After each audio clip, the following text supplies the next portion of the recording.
For years, patients with leukemia and other life-threatening diseases have depended on matching bone marrow donors.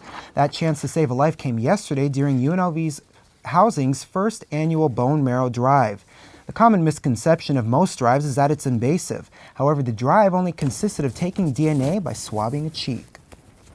What we're doing is essentially putting people into the National Registry. They're swabbing their cheeks so that their DNA can be sent to the National Registry, and from then on, that's in the government's hands. Whenever they need a match, they just call them. The process for becoming a registered donor is as easy as 1, 2, 3. First, applicants must be found eligible, donors between the ages of 18 and 55, below the max weight listed for their height, and in general good health.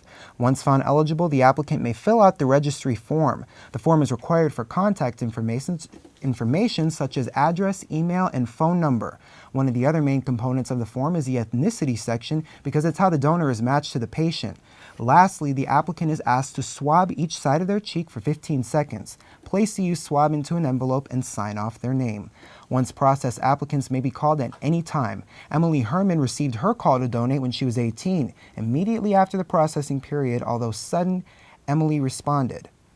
The actual process I went through was the peripheral blood stem cell donation.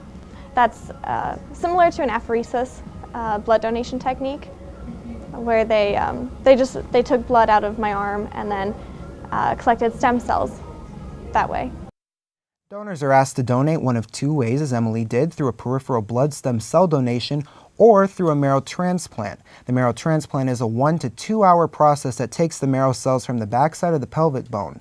This year's bone marrow drive brought in 103 applicants. For more information on how you can become a donor or where the next nearest drive location is to you, visit deletebloodcancer.org.